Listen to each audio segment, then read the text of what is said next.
পৃথিবীতে হেন কিছু নাই যেটা কাস্টমসের পারভিউতে পড়ে না। গঙ্গা যমুনার জল, পরিযায়ী পাখি, আল্লাহ দেওয়া আলো বাতাস, এইগুলো ছাড়া সবকিছুই কিন্তু কাস্টমসকে পাস করে আসতে হবে। Customs must have to know what the thing is. সে যদি এটা না চিনে, কাস্টম সার্ভিসে যদি না চিনে, তাহলে সেটা অ্যাসেসমেন্ট করবে কিভাবে? নিজে যখন ক্লায়েন্ট এবং নিজে যখন আর্কিটেক্ট, তখন সেটা হচ্ছে সবচেয়ে ভালো আর্কিটেক্ট। আর্কিটেক্টদের জন্য প্রচন্ড ফ্রিডম দরকার, but they can never work in full freedom. সে মনে করে যে মোবাইল ক্যামেরাতে একটা চাপ দিলেই তো ছবি হয়ে যাচ্ছে। Things are not like that. সেটার জন্য you need some artistic sense.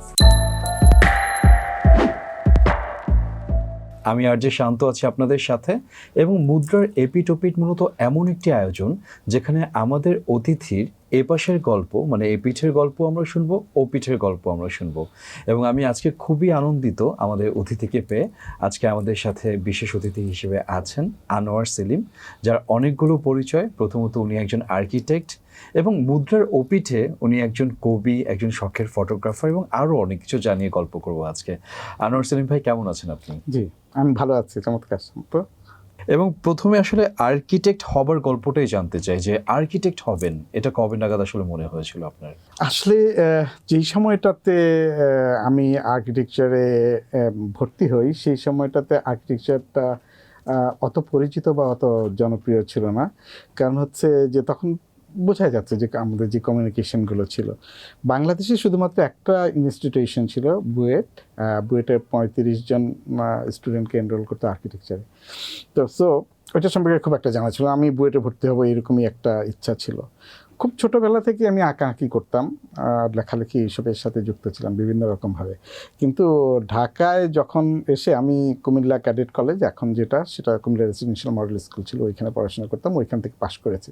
পাশ করার পর আমি ঢাকাতে এসেছি যে বুয়েটে ভর্তি হবো। তখন এখানে এসে যখন শুনলাম যে আর্কিটেকচার নামে এই ধরনের একটা সাবজেক্ট আছে, তো সেটা তো আমার জন্য একেবারেই সোনায় সোহাগা হয়ে গেল, পুরোপুরি মিলে গেলো আমার ইচ্ছার সাথে। একই হচ্ছে যে টেকনিক্যাল বিষয়টা যেটা আমি বুয়েটে পড়তে চেয়েছিলাম, আরেকটা হচ্ছে যে আর্টিস্টিক যে প্রবণতা থাকার পরে একজন মানুষ যে ধরনের একটা সাবজেক্টকে পছন্দ করতে পারে, সেরকম একটা সাবজেক্টই আর্কিটেকচার। সো আমি আর্কিটেকচারে বলা চলে যে কোনো ধরনের প্রিপারেশন ছাড়াই বসে গেলাম, ভর্তি পরীক্ষা দিলাম এবং হয়ে গেল। ওইখান থেকে আর্কিটেকচার পাশ করলাম। মনে হলো আর কি যে আমি হয়তো আমার যেটা কাঙ্ক্ষিত ছিল সেই প্রফেশনের যেতে পারছে, এরকম একটা অবস্থায় এসেছি। এখন আমার মনে যে প্রশ্নটা জাগছে সেটা হচ্ছিল, আপনি আর্কিটেকচারে ভর্তি হলেন, একজন আর্কিটেক্টও হলেন, এবং প্রথম জীবনে আর্কিটেক্ট হিসেবে কাজও করছিলেন। তার পরবর্তীতে কোন জিনিসটা আসলে আপনাকে মোটিভেট করলো সরকারি কর্মকর্তা হিসেবে জয়েন করার ক্ষেত্রে? আমরা জানি যে আপনি কাস্টমসের কমিশনার ছিলেন, এবং এই যে কাস্টমসের পথে চলে আসে, এটা কিভাবে আসলেন? এই গল্পটা একটু ইন্টারেস্টিং। তার কারণটা হচ্ছে যে আমি আর্কিটেকচারে আমাদের আসলে 5 বছরের কোর্স, কিন্তু সেই সময় এরশাদ ভ্যাকেশন বলে একটা ব্যাপার ছিল, আপনারা জানেন বোধহয়। সেটা হচ্ছে যে বিভিন্ন সময় ছাত্র আন্দোলনকালে এরশাদ যেটা করতো, যে সেটা হচ্ছে যে ইউনিভার্সিটিগুলো বন্ধ করে দিত, সাইনেডাই, ক্লোজ সাইনেডাই, অনির্দিষ্টকালের জন্য বন্ধ। এইভাবে করতে করতে আমাদের প্রায় 7 বছর লেগে যায় 5 বছর পাস করতে। প্রথমত হচ্ছে যে আমি যখন আর্কিটেকচারে এনরোল করি, সেখান থেকে শুরু করে আর্কিটেকচার পাস করা পর্যন্ত আমার ধ্যানে, জ্ঞানে, মননে, চিন্তায় সবই আর্কিটেকচার, এবং এর বাইরে আমি কিছুই জানি না। এমনকি সরকারি চাকরি কী জিনিস, কীভাবে করতে হয়, বিসিএস কি, আমি কিছুই জানতাম না। সো আমি 6 বছর আমার প্রফেশনে ছিলাম, আর্কিটেকচার প্রফেশনে, আর্কিটেকচার পাস করার পরে। তারপরে আমার এক বন্ধু, জুনিয়র বন্ধুর সাথে কথা প্রসঙ্গে হঠাৎ করে, সেও বুয়েট থেকে পাস করেছে, তো কথা প্রসঙ্গে সে বলছিল, মোটামুটি তর্কের মতো হয়েছিল তার সাথে। সে বলছিল যে মানে বিসিএস পাস করা তো সোজা না। আমি বলতে চাচ্ছিলাম যে বুয়েট থেকে পাস করে বুয়েট গ্র্যাজুয়েটরা কেন বিসিএস করতে যাবে, জেনারেল লাইনে কেন যাবে? তো সে আমাকে অনেকটা তাচ্ছিল্য করে বললো আর কি যে বিসিএস পাস করাটা অত সোজা না।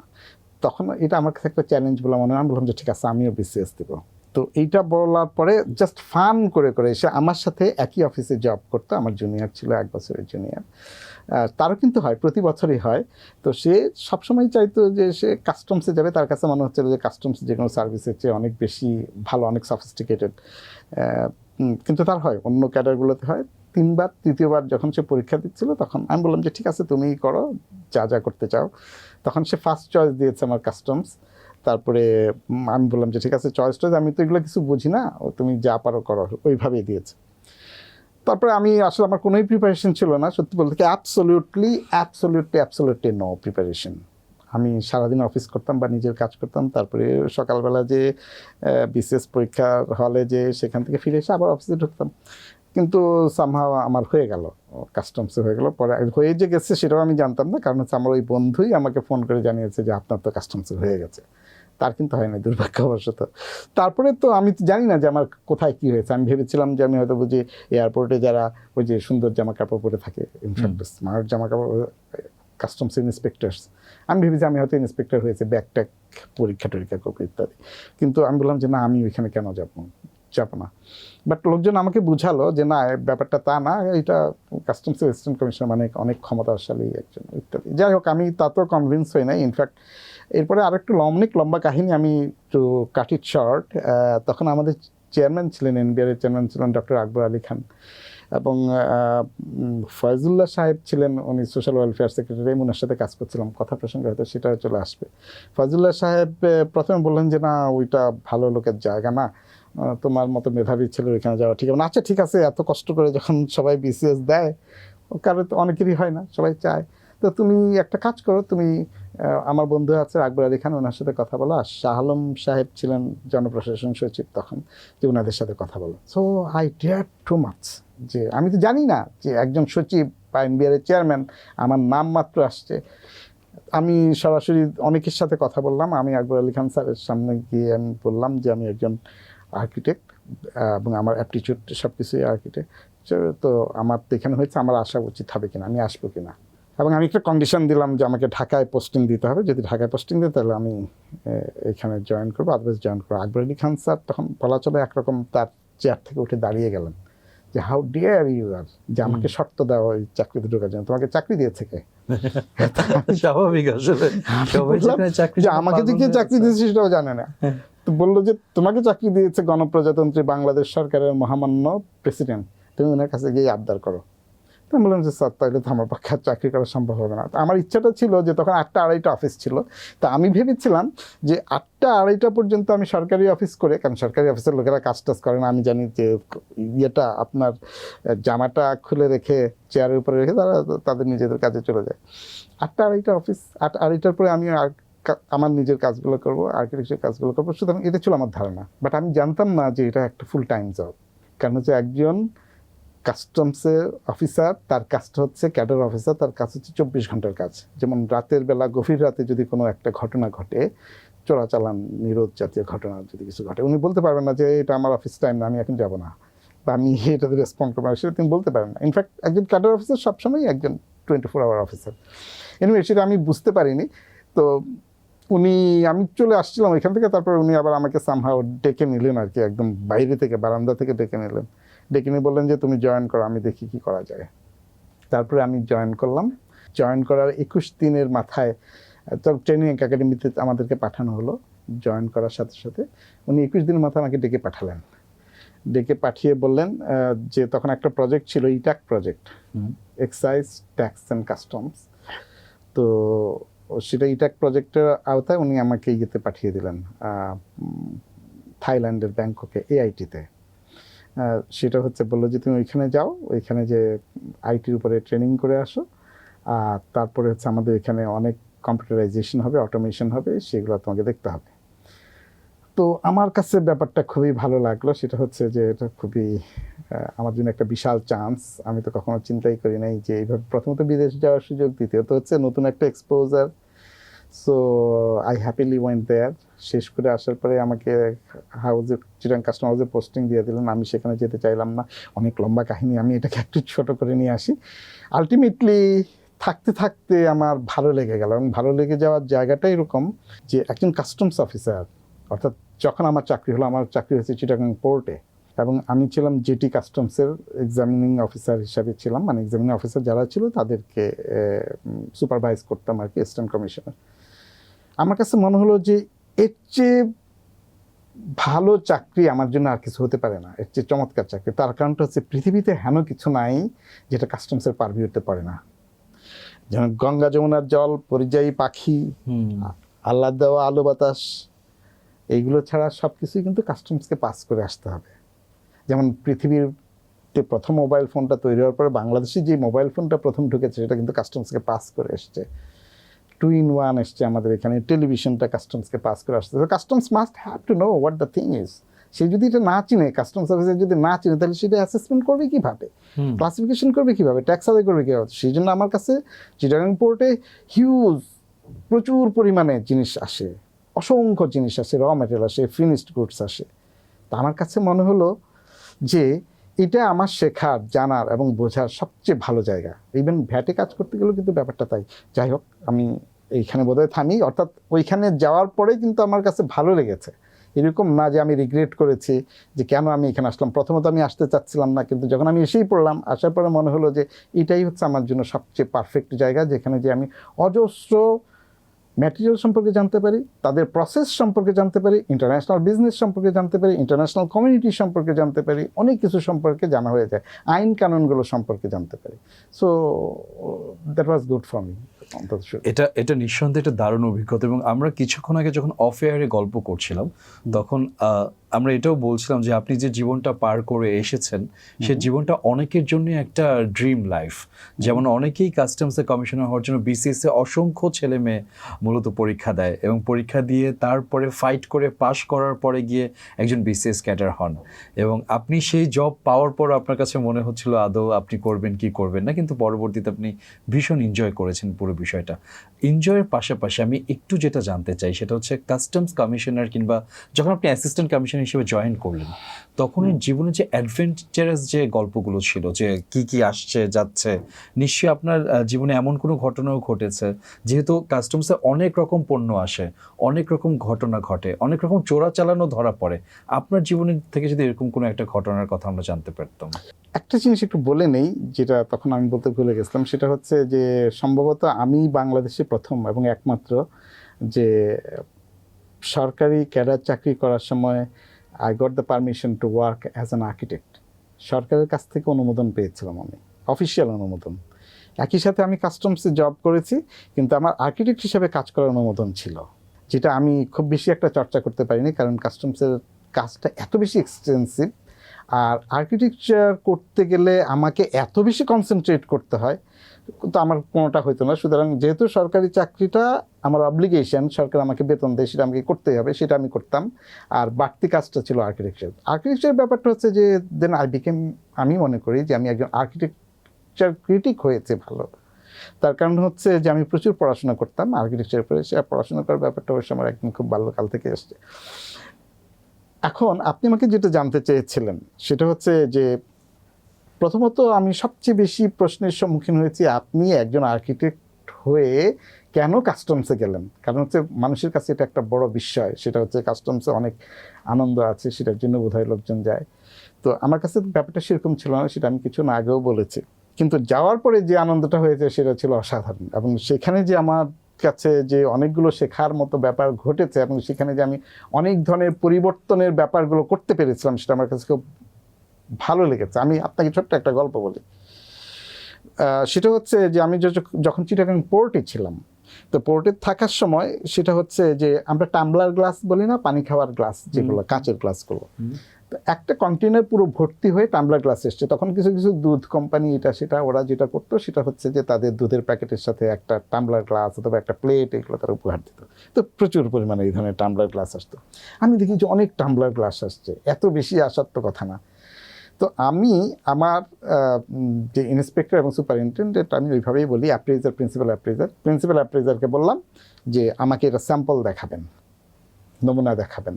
তো উনি বললেন যে স্যার আপনি কিসের নমুনা দেখবেন, এই টাম্বলার গ্লাস আপনার পিছনে যে গ্লাসটা আছে ওই তো টাম্বলার গ্লাস, পানি খাওয়ার গ্লাস। আমি বললাম no, I don't want to hear that. আমার যেই গ্লাসটা এখানে আসছে আপনি কন্টেনারে খুলে ওই গ্লাসের নমুনা নিয়ে আসবেন। তারপর উনি খুব বিরক্তি সহকারে যে ঠিক আছে একটা গ্লাস নিয়ে আসছেন। দেওয়ার পর আমি তো ঘেপে গেলাম যে একটা গ্লাস আপনাকে আনতে বলেছি, আপনার কমন সেন্সে কুলালো না। আপনি যেটা করবেন সেটাতে 6টা গ্লাসে একটা প্যাকেট থাকে, মিনি প্যাক থাকে, মিনি কার্টুন যেটা থাকে, 6 গ্লাসে সেই মিনি কার্টুনটা নিয়ে আসবেন। বললো তো স্যার সবই তো একই জিনিস। আমি বললাম যে নো, আমি কি জন্য বলছি সেটা আপনাকে দেখাচ্ছি, আপনি নিয়ে আসেন। তখন তিনি বাধ্য হয়ে নিয়ে আসছে, ওটাকে সিল টিল করে ওটাকে সিগনেচার করে নিয়ে আসছে। নিয়ে আসার পর আমি যেই কাজটা করলাম সেটা আমি মেপে ফেললাম দৈর্ঘ্য প্রস্থ উচ্চতা। তার মানে ওটা ভলিউমটা আমি পেয়ে গেছি। ওটা আমার একটা কিচেন পাল্লা ছিল, আমি কিচেন পাল্লার উপরে ওটা চড়িয়ে দিলাম, যেটা ওজনটা বের করে ফেলছে। এবার আমি কাগজপত্র দেখলাম যে কাগজপত্রে কত ওজন ডিক্লেয়ার করা আছে, কত সিএফটি ডিক্লেয়ার করা আছে, সেই জিনিসটা দেখলাম। দেখার পরে আমি বললাম যে কত কার্টুন, এত কার্টুন, এত কার্টুনের সাথে যোগ বিয়োগ পূরণ ভাগ করে মিলে না, সামথিং রং সাম হয়ে বললাম যে এখন যে পুরো কন্টেনার খোলেন, সব কন্টেনার জিনিসপত্র বের করেন, আমি আসছি। তো বিরক্তি সহকারে আর কি বুঝতে পারছে যে তারা যে কন্টেনার খুললো, কন্টেনার খোলার পরে দেখা গেল যে কন্টেনারের সম্মুখ ভাগ যেটা সামনের অংশে কিছু এই গ্লাসের কার্টুন ছিল, আর ভিতরে পুরা ইলেকট্রনিক্স, অত্যন্ত দামি দামি ইলেকট্রনিক্স। কারণ হচ্ছে সেই ধরনের কি হয়, কন্টেনারে তো একটা ওজন দেওয়া থাকে যে এই কন্টেনারে এই পরিমাণ ওজন। কারণ হচ্ছে আমরা যে বিএল বলি, জাহাজ ভাড়ার রিসিট, সে তো বলে দেয় যে আমি এই পরিমাণ জিনিস ক্যারি করছি, তাই না? তো এই পরিমাণে তার ওজনটা তো বলা থাকে, তো সেই ওজনটার সাথে আমি দেখলাম যে এই ওজনের সাথে মিলে না। যদি এখানে তো 5,000 ডজনের 6টায় যদি এই ওজন হয়, তাহলে 5,000 ডজনের ওজন কত হবে, সেই ওজনের সাথে ওই পুরো ওজন মিলছে না। তো সেখানে যেটা হলো তা এরকম পাওয়া গেছে। এই ধরনের জিনিস একটা দুটো না, অসংখ্য, যেগুলো অন্যরা কেউ চিন্তাই করতে পারে না। সেটা হচ্ছে যে কমন সেন্স দিয়ে যে কাজটা করতে হয়। তো তার পরবর্তীতে কি করা হলো যখন আপনি জানলেন যে এটা, ওইটা কি?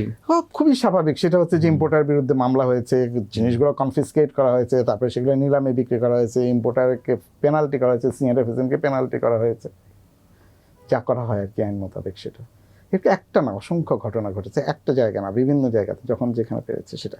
তো the most important thing is you can apply your common sense. সব জায়গাতে আপনি কমন সেন্সটা অ্যাপ্লাই করতে পারছেন, বিকজ আমাকে পরীক্ষা করতে হচ্ছে নাও কতগুলো জিনিস। যেমন ভ্যাটের ক্ষেত্রে আমরা যদি বলি, সেটা হচ্ছে যে যেমন আমরা একটা পানি, কিছুক্ষণ আগে একটা পানির বোতল দেখছিলাম, তো পানির বোতলে আমরা অ্যাপারেন্টলি দেখে এটা বটল অফ ওয়াটার না, কিন্তু এই পানির বোতলটা একটা প্রসেসের মধ্য দিয়ে এসছে না, পানির প্রসেসের মধ্যে দিয়ে অনেক লোক তার সাথে ইনভলভ ছিল। তারপর হচ্ছে যে পাম্প আছে, তারপরে সেখানে কিছু পিউরিফাই করার জন্য কেমিক্যালস আছে, তারপরে হচ্ছে যে বোতলটা আছে, বোতলের যে ম্যাটেরিয়ালগুলো, তার ক্যাপ, ইভেন এভরিথিং। তার মানে ওইটার দাম কত হতে পারে, যেহেতু অ্যাড ভ্যালুরেম, আমি ওইটার উপরে কত টাকা ট্যাক্স দেবো, কীভাবে নেবো, কিসের ভিত্তিতে? আমি প্রথমে ওটার একটা মূল্য নির্ধারণ করবো। মূল্য কত হবে, আমি বলবো যেটা মূল্য 10 টাকা, 10 টাকার পরে তোমার 15% হারে 1.5 টাকা তোমাকে ট্যাক্স দিতে হবে। সে বললো যে না, 10 টাকা না তো স্যার, এটার দাম হচ্ছে 3 টাকা। কারণ হচ্ছে 3 টাকা হলে 3 টাকার উপরে তার ট্যাক্স কমে আসে, 45 পয়সা হয় মাত্র। তো সে চেষ্টা করবে যত কমানোর জন্য, আমি চেষ্টা করবো বাড়ানোর জন্য। Is it fun? নো, এটা একটা আমার সায়েন্টিফিক প্রসেসের মধ্যে দিয়ে আসতে হবে। এইটা যে আমি যে 10 টাকা বলছি, 10 টাকা কিসের ভিত্তিতে বলছি, আমি সমস্ত জিনিস হিসাব করে বলছি। ও তুমি যে ইম্পোর্ট করে নিয়ে আসছো, ওই যে প্লাস্টিকের দানাগুলো, সেটা থেকে যে মোল্ডিং গুলো থেকে যে তুমি প্লাস্টিকের বোতলটা বানিয়েছো, তার সাথে যে একটা ওই যে কি বলে যে ফ্ল্যাপ যেটা থাকে, ফ্ল্যাপ, তারপরে যে উপর যে কর্কটা থাকে, পানি তুলতে তোমার কি পরিমাণে খরচ, মেশিন থেকে শুরু করে লেবার, ইলেকট্রিসিটি, গ্যাস, পানি, সমস্ত কিছু মিলিয়ে এত ইউনিটের জন্য কতগুলো তোমার লাগছে, তোমার উৎপাদন ক্ষমতা কতটুকু, সব হিসাব করে তখন ওই একটা ইউনিটের দাম বের করা হয়। তখন তাকে মানতে হবে যে তোমাকে তো এটা আমি সায়েন্টিফিক পদ্ধতিতে বলেছি। একদম দায়িত্ববান একজন অফিসার, যে কাস্টমসে কিছুই ঢুকতে দিচ্ছে না ঠিকঠাক মতো করে, না ভেরিফাই করে আর কি। তো সেই জায়গা থেকে একজন কবি, একদম মুদ্রার এপিটোপিটের জায়গা যদি বলি, একজন কবি লেখক মূলত হচ্ছে তার নিজের মধ্যে ডুবে থাকেন। এই বিষয়টা আসলে কিভাবে আসলো? আপনি এই শখের জায়গাগুলো নিয়ে একটু কথা বলতে চাই। আমার ভিতরে অ্যাটলিস্ট এখানে কনফ্লিক্টিং কিছু দেখি না।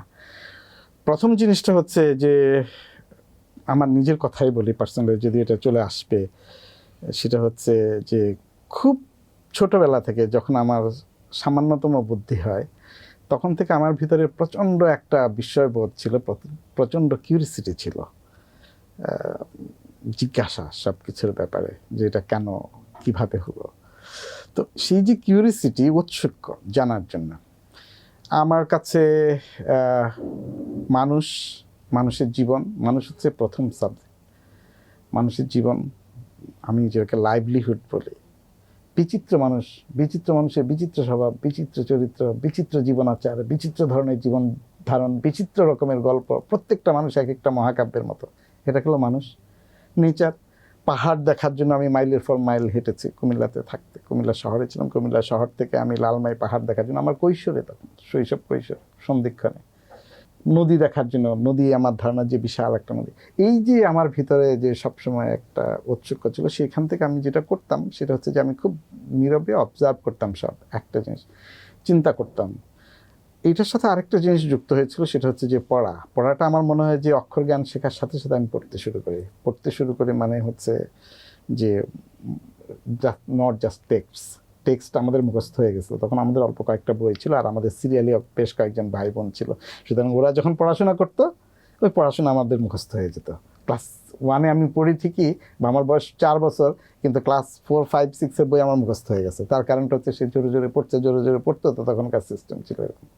তো সুতরাং ওইগুলো নিয়ে খুব একটা অসুবিধা হতো না, ওই আমার একাডেমিক পড়াশোনা নিয়ে সেজন্য আমার কখনোই সমস্যা হয় নাই বা কিছু ফিল করি নাই। আমি কুমিল্লাতে তথ্য মজলিস বলে একটা পাঠাগার ছিল, ওইখানে গিয়ে বসে থাকতাম। এটা আমার 9-10 বছরের বা 11 বছর বয়স যখন ছিল তখনকার গল্প বলছি, 11 বছর। ওইখানে 3টায় যে আমি রাত 8টা-9টার সময় আসতাম। তারপরে হচ্ছে যে পাঠাগার ছিল, সেখানে আমরা প্রথম পেপারটা যেত সন্ধ্যাবেলা, তখন মফস্বলের পেপার। সন্ধ্যাবেলা গেলেই কাড়াকাড়ি লেগে যেত যে কখন পেপারটা পড়বো। ইনফ্যাক্ট সবচেয়ে বড় কথা যেটা, সেটা হচ্ছে যে আমি যথেষ্ট পরিমাণে প্রচুর পড়াশোনা করতাম। আর একটা হচ্ছে যে চিন্তা করতাম নিজের ভিতরে, আমার ভিতরে প্রচণ্ড কিউরিওসিটি ছিল সমস্ত জিনিস সম্পর্কে, জীবন সম্পর্কে, জগৎ সম্পর্কে। সেটার সাথে সাথে যে আর্টিস্টিক বিষয়গুলোর প্রতি সেখানে আমি উদ্বুদ্ধ হই স্বাভাবিকভাবে কতগুলো জিনিস। আমি যখন ক্লাস 8-এ পড়ি তখন বোধহয় আমার একটা পত্রিকা বের করেছিলাম, তখন আমার এখনো মনে আছে, একটা A4 সাইজের পেপারকে 2 ভাঁজ করলে যেটা হয় সেরকম 4 পেজের একটা পত্রিকা বের করেছিলাম, ওইটার নাম ছিল পদক্ষেপ, ক্লাস 8-এ থাকার সময়। তো তখন আমাদের নিজস্ব একটা গোষ্ঠী সেখানে গড়ে উঠেছিল, তাদের মাধ্যমে এই যে শিল্প সাংস্কৃতিক যেসব কাজকর্মগুলো, সেই জিনিসগুলো এখান থেকেই শুরু হয়। এখন ইনকুইজিটিভনেস থেকে যেটা আসে, it is scientific as well. হ্যাঁ, না সেটা হচ্ছে যে যেমন নিউটনের মাথায় যখন একটা আপেল পড়লো, then he made the most stupid question, যে আপেলটা কেন মাথার উপরে পড়লো। তখন সবাই বলে যে কি তুমি একটা পাগল নাকি মিয়া, তো সেটা তো আপেল তো উপর থেকে নিচেই পড়বে, আপেল কি উপরে উঠবে নাকি, তাই না? Then he made another stupid question, যে আপেল কেন নিচে পড়ে, ভারী জিনিস কেন নিচে পড়ে। তো আমরা স্বাভাবিকভাবে এই লোকগুলোকে পাগল মনে করি, তাই তো মনে করি যে সে প্রথার বাইরে, নিয়মের বাইরে অহেতুক প্রশ্ন করছে। বাট দিস অহেতুক প্রশ্ন কিন্তু একটা বিশাল আবিষ্কারের জন্ম দিচ্ছে, কারণ হচ্ছে সে ডিফারেন্ট ওয়েতে ভাবছে, অন্যভাবে চিন্তা করছে। তো স্বাভাবিক আমার যেটা ছিল সেটা হচ্ছে যে খুব সাধারণভাবে মানুষ এখনো পর্যন্ত যেটা ভাবে, মুদ্রার এপিট ওপিট বলছেন, সেই জন্য ব্যাপারটা আমার কাছে আরও বেশি ইন্টারেস্টিং মনে হচ্ছে, যে মোস্ট অফ দ্য কেসেস মানুষ একটা সাইড দেখে, ওয়ান সাইডেড। বাট আপনাকে যেটা করতে হবে সেটা হচ্ছে যে এটা বিপরীত সাইডটাও একটু চিন্তা করে দেখতে হবে, নট চিন্তা করে দেখা। ইনফ্যাক্ট আমরা প্রতি মুহূর্তে যা করছি সেটাতে আমরা প্রবলেম সলভ করছি, আমরা সমস্যার সমাধান করছি। যেমন আমি আপনার সাথে কথা বলছি, আপনি আমাকে প্রশ্ন করেছেন, ইটস এ প্রবলেম, আমি সেটা সলভ করছি কিভাবে, আমি উত্তর দিচ্ছি। উত্তর দেওয়ার সময় আমাকে কি করতে হচ্ছে, আমি চিন্তা করছি যে কোন কথার পরে কোন কথা বলবো, কোন শব্দের পরে কোন শব্দ সংযোজন করব, আমি কতটুকু সেন্সিবল করে সেটাকে উত্তর দিতে পারবো। সো এই প্রবলেমটা আমি সলভ করে যাচ্ছি। এই প্রবলেমটা সলভ করার জন্য কি আমি অনেকক্ষণ ধরে চিন্তা করছি, অনেকক্ষণ ধরে ভাবছি? নো, ভাবছি না, কারণ হচ্ছে স্পন্টেনিয়াসলি হচ্ছে, স্বতঃস্ফূর্তভাবে। কেন স্বতঃস্ফূর্তভাবে হচ্ছে? সেটা বিকজ আমার মাথার মধ্যে অনেকগুলো জিনিস আমি একসাথে সংশ্লেষ করেছি। সেটা হচ্ছে যে আমার বয়স, আমার জ্ঞান, আমার অভিজ্ঞতা, আমার দৃষ্টিভঙ্গি, সেগুলোকে একসাথে করার কারণে এখন আপনার সাথে আমি এই যে শব্দ চয়নের ক্ষেত্রে আমার আর এই প্রবলেমগুলো হচ্ছে না। কখনো কখনো যেটা হয় সেটা হচ্ছে আমার চশমাটা যখন আমি রাখি, চশমা কোথায় রেখেছি খুঁজে পাচ্ছি না, এই কথাটা মনে থাকছে না। কিন্তু আমার এই যে ধরেন কথা বলতে গেলে সঠিক যে শব্দটা, সেই শব্দটা হয়তো ঠিকঠাক মতো খুঁজে পাচ্ছি না। তখন কি হয়? তখন হচ্ছে যে এর জন্য লাক্সই যেই শব্দটাই হোক, বাংলা হোক, ইংরেজি হোক, উর্দু, ফার্সি, যেটাই আসুক, সেটা সংযোগ করে আমি ঠিকই কথাটা বলে যাওয়ার চেষ্টা করছি, just to make you understand and make my audience understand, যাতে তারা বুঝতে পারে জিনিসটা। আপনি যেটা বলছিলেন যে কনফ্লিক্টের কথা, তো না, যে কনফ্লিক্ট কোনোটা করে কিনা, এই ওপিটের ব্যাপারটা হচ্ছে এরকম যে আমরা যখন প্রবলেম সলভ করতে যাই, প্রবলেমটা কীভাবে সলভ করি হচ্ছে আমাদের জ্ঞান, বুদ্ধি, অভিজ্ঞতা, জ্ঞানের মধ্যে হচ্ছে বিচারজ্ঞান, বিচারবোধ, এমনকি যেটা তুলনামূলক বিচারবোধ, সেসব জিনিস থেকে। এইটা খুবই দরকার প্রত্যেকটা ক্ষেত্রে। আপনি একটা প্রফেশনের কথা বলছেন যে এই প্রফেশনের মানুষগুলো এইভাবে কাজ করে। আপনাকে আমি বলেছিলাম যখন আমরা সাইড টক করছিলাম, যে বাইরে যখন কথা বলছিলাম, তখন সেটা বলছি যে অভিজ্ঞতা হচ্ছে এক জিনিস, অভিজ্ঞতা, দক্ষতা আরেক জিনিস। দক্ষতা হচ্ছে রিপিটেশন, যখন আপনি করেন বারবার একই কাজ করছে, দিন রাত একই কাজ করছে, একই কাজ করতে করতে সেটা আপনি দক্ষ হয়ে যাবেন।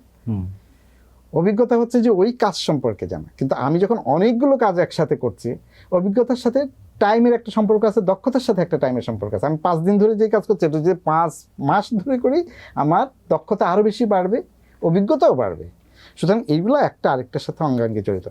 প্রবলেম সলভ করার জন্যে যে জিনিসটা দরকার, সবারই যেটা দরকার, সেটা হচ্ছে তার মাল্টি ডাইমেনশনাল এক্সপোজার থাকা দরকার। দেখতে হবে, জানতে হবে, বুঝতে হবে, শিখতে হবে। হবে মানে কি অটোমেটিক্যালি চলে আসা উচিত, কিন্তু সেটার জন্য কি লাগে? ন্যাক লাগে, অ্যাপটিচিউড লাগে, তাই না? যদি ন্যাক এবং অ্যাপটিচিউড থাকে তাহলে কিন্তু আমার মনে হয় যে এটা খুবই স্বাভাবিক যে কেউ একটা বিষয়কে সামগ্রিকভাবে চিন্তা করতে পারবে। তখন সে মুদ্রার এই পিঠটাও দেখবে, ও পিঠটাও দেখবে। আপনি আঁকতেও ভীষণ পছন্দ করেন এবং ভীষণ ভালোবাসেন। এই যে আঁকাআঁকির যে ব্যাপারটা, আর্ট ওয়ার্কগুলো, সেটা মূলত কি নিয়ে করছেন বা সেগুলো কাদের জন্য করা হচ্ছে? আমি একটা জিনিস বলি যে আসলে এগুলো করি আমার শুধু নিজের আনন্দের জন্যে। আমার ভিতরে একটা দোদুল্যমানতা আছে, অথবা কি বলে যে আমি বিট সেই কি, বাংলা বললে কি বোঝায় জানি না আমি। আমার মনে হয় না যে আমি খুব ভালো আঁকি, খুব ভালো লিখি, ভালো ফটোগ্রাফি করি। কারণ হচ্ছে আমি এক ধরনের পারফেকশনিস্ট। আমার যতক্ষণ না মনে হয় যে এটা পারফেক্ট হয়েছে, ততক্ষণ পর্যন্ত আমি সেটাকে পাবলিকলি এক্সপোজ করতে চাই না। যেমন আমাকে বহুজন বলেছে কম্পিটিশন করার জন্য, আর্ট এক্সিবিশন করার জন্যে, অথবা আর্টের কম্পিটিশন করার জন্য, ফটোগ্রাফি কম্পিটিশন করার জন্য, এক্সিবিশন করার জন্য। আমি কিছুই করিনি। আমি আমার লেখালেখির উপরে কোনো বই প্রকাশ করতে চাইনি, কিন্তু আমার কিছু গুণগ্রাহী ভক্ত যখন জোর করে সেগুলো নিজেরাই প্রকাশ করতে শুরু করে দিল ফেসবুক থেকে, তখন I got involve with them. তার আগ পর্যন্ত আমরা কিন্তু বইও আমি প্রকাশ করিনি। তারপর হচ্ছে যে বইগুলো মার্কেটিং করার জন্য যেইগুলো, সেটাও আমি করিনি। এর মধ্যে 3টা বই ছাপা হয়েছে, শুধুমাত্র 3টা। এখন আপনি যে প্রশ্নটা করেছেন সেটা হচ্ছে যে মানে আমার ভিতরে তাড়নাটা কি বা কোত্থেকে আসে, বা কোনটা করতে পছন্দ করি, কেন আমি করি। ওই যে বললাম, তাড়নাটা হচ্ছে যে কারো ভিতরে যদি কি বলে যে ক্রিয়েটিভ ব্যাপারগুলো যদি খুব কাজ করে, সৃজনশীল বিষয়গুলো যদি কাজ করে, তিনি কি করবেন? তিনি সেটাকে কোনো রকমভাবেই দমিয়ে রাখতে পারেন না। যেমন একজন কবি বা সাহিত্যিক, তিনি লিখে অথবা একজন আর্টিস্ট, তিনি ড্রয়িং করে সেগুলোকে ডাস্টবিনে ফেলে দিন, ওয়াস্ট পেপার বাস্কেটে ফেলে দিলেন, এরকম তো ঠিক হয় না। আসলে উনি কোনো রকমভাবে তাকে প্রকাশ করতে চান, তার চিন্তা ভাবনা, তার আইডিওলজি, তার সব কিছু। আমার ক্ষেত্রে যেটা হয় সেটা হচ্ছে যে ওই যে বললাম যে আমি মনে করি না যে কোনোটাই খুব পারফেক্ট হয়েছে, তো সেটার জন্য সেটার জন্য আমি এগুলো ঠিক প্রকাশ করতে স্বাচ্ছন্দ্য বোধ করি না। আর যদি কখনো অনুরুদ্ধ হলে সেসব জায়গাতে হয়তো আমি সেগুলো, কিন্তু আমার একটা প্ল্যাটফর্ম হচ্ছে ফেসবুক বা ডিজিটাল মিডিয়া যেটা আমরা বলি। এটার একটা বিরাট সুবিধা আছে। সুবিধাটা হচ্ছে যে আমি ফেসবুকে আমার একটা ড্রয়িং পোস্ট করলাম, ধরে না, ড্রয়িংটা পোস্ট করার পরে যখন সেখানে আমাকে অনেকেই অ্যাপ্রিসিয়েট করলো, তাই না, অনেকে সেখানে বিভিন্ন ধরনের কমেন্ট করলো, কিন্তু সেখানে আমি খুঁজতে থাকি যে এর মধ্যে ড্রয়িং বোঝেন বা যিনি একজন আর্টিস্ট এবং নামকরা আর্টিস্ট, তিনি সেটাকে অ্যাপ্রিসিয়েট করছেন কিনা। যদি তিনি অ্যাপ্রিসিয়েট করে থাকেন তাহলে বুঝি যে হ্যাঁ, আসলে এটা কিছু একটা হয়তো হয়েছে। সেটা ফটোগ্রাফির ক্ষেত্রেও তাই, লেখালেখির ক্ষেত্রেও তাই। অর্থাৎ যিনি বোদ্ধা, তিনি যদি সেটা অ্যাপ্রিসিয়েট করেন, তখন বুঝতে হবে যে কিছু একটা হয়েছে। না, আমার সুবিধাটা হচ্ছে এটাকে, যদি আমি মনে করি যে না, এটা ভালো লাগছে না, সেটার উপর আমার পুরো কন্ট্রোল থাকে। আমি সেটাকে পুরোপুরি আমার যে অ্যাকাউন্টটা আমি ডিঅ্যাক্টিভেট করে দিতে পারি। আমি আমার পোস্টটাকে রেস্ট্রিক্ট করে দিতে পারি উইদিন সাম ভিউয়ার্স, তাই না, কতজনের মধ্যে আমি একে দেখাবো, ওকে দেখাবো না, সেরকম। তো সেটা হচ্ছে যে প্রথম কথাটা হচ্ছে যে একজন শিল্পী অথবা একজন সাহিত্যিক অথবা একজন আর্টিস্টিক যিনি ক্রিয়েটিভ মানুষ, সৃষ্টিশীল মানুষ, তিনি তার সৃষ্টিকে প্রকাশ করাটা, মানে প্রকাশ না করা পর্যন্ত সেটা কি বলবো, ইটস কাইন্ড অফ প্রসব বেদনা। সেটা ভুগতে থাকবেন, তাকে আলটিমেটলি প্রসব করতে হবে কোনো না কোনো রকমভাবে। তো যেটা হয় সেটা হচ্ছে যে হ্যাঁ, সেটা আমি করে সেটা আমি পাবলিশ করছি কি করছি না। নাও, ওই যে বললাম যে ভিতর থেকে যখন অনুপ্রেরণাটা আসে, যেমন ইদানিং লেখালেখি আমি একটু কমই করছি, আর যদি করি আমার ধৈর্য একটু কম তুলনামূলকভাবে, কারণ হচ্ছে আমি মাল্টিটাস্কার এবং একসাথে অনেক কিছুতে কনসেন্ট্রেট করার চেষ্টা করি, তাতে করে যেটা হয় যে সব কিছু মিস হয়ে যেতে পারে, এরকমও হয়। তখন যে জিনিসটা ঘটে সেটা হচ্ছে যে আমি ওই যে লম্বা একটা উপন্যাস লিখবো বা একটা বড় গল্প লিখবো, সেটা করাটা এখন আর ধৈর্য কুলায় না। তখন আমি ছোট ছোট ছোট ছোট কিছু জিনিস লিখি, এবং ওই ছোট ছোট ওই লেখাগুলো দিয়েই আমার কিছু বই হয়েছে। আঁকা আঁকির ক্ষেত্রেও তাই, এখন হয়তো ইচ্ছা করছে, ঠিক আছে আঁকলাম, আর ভাল লাগছে না, বের হয়ে গেলাম, বের হয়ে গিয়ে ক্যামেরা নিয়ে বের হয়ে গেলাম, ছবি তুললাম ইত্যাদি। তো যে খুব যে টার্গেট করে করেছি তা কিন্তু না, প্রফেশনাল কোনো কিছু করি নাই। আমি অনেকগুলো প্রায় 1000 খানেক বইয়ে প্রচ্ছদ করেছি, কিন্তু প্রফেশনালি করিনি। প্রফেশনাল যেহেতু করিনি সেই জন্য কেউ আমাকে চেনে না, বা চেনার খুব একটা কথা নয়। তার কারণটা হচ্ছে চেনা পরিচিত বন্ধু বান্ধব এটা সেটার মধ্যে থেকে এসে বললো যে একটা প্রচ্ছদ করে দেন, করে দিলাম, ওরকম আর কি। আসলে এতগুলো পরিধি আপনার কাজের জায়গা বা ভালোবাসার জায়গা, সেগুলো নিয়ে কথা বলতে গেলে দেখা যাচ্ছে যে এক একটা নিয়ে এক একটা এপিসোড করে ফেলা সম্ভব। কারণ যে মানুষটি 1000-এর বেশি প্রচ্ছদ করে ফেলেছে, সেই মানুষটির প্রচ্ছদের গল্পই তো 1000টা গল্প রয়ে গেছে, এবং এটা একটা দারুণ ব্যাপার। এবং আমি আরেকটু জানতে চাই, যেটা আপনি তো শখের ফটোগ্রাফিও করছেন, এই ফটোগ্রাফির বিষয়টা কীভাবে আসলো? এটা কি ট্রাভেলের সাথে সংযুক্ত ছিল? আপনি যেহেতু ভীষণ ঘুরতে পছন্দ করেন, এর সাথে কি এটা চলে এসেছে? ফটোগ্রাফিটা আমার মনে হয় যে one of the greatest art. তার কারণটা হচ্ছে যে this is a third eye, তৃতীয় চক্ষু, তৃতীয় নয়ন। আমরা যে প্রতি মুহূর্তে, প্রতি ক্ষণে, প্রতি সেকেন্ডে একটা ছবি তোলার জন্য, একটা স্টিল ফটো হচ্ছে 1 সেকেন্ডের 100 ভাগের বা 500 ভাগের 1 ভাগ সময়ের মধ্যে আমি ওই ইমপ্রেশনটা, ওই টাইমটা, ওই সিচুয়েশনটা, ওই পরিপ্রেক্ষিতটা ধরে রাখতে পারি। আমি একটা চোখ ব্লিঙ্ক করতে যেটুকু সময় লাগে তার চেয়ে কম সময়ে ক্যামেরা সেটা ধরতে পারছে।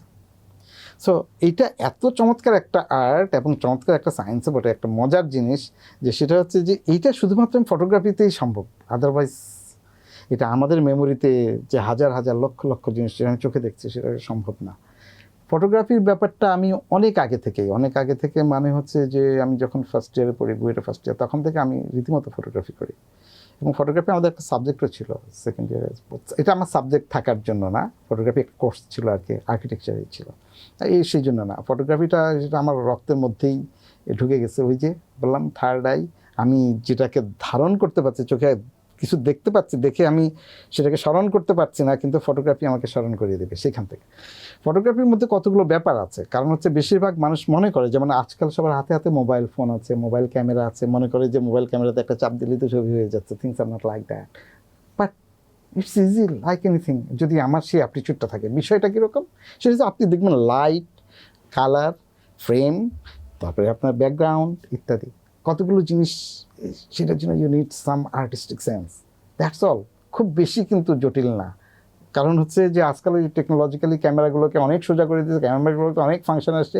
আগে আমরা ফিল্টার ব্যবহার করতাম, এখন ফিল্টার ব্যবহার না করে এটাকে অপটিক্যাল, তারপর হচ্ছে যে অ্যাপস থেকে ফিল্টার ব্যবহার করছে, অনেক কিছু করে ফেলছে।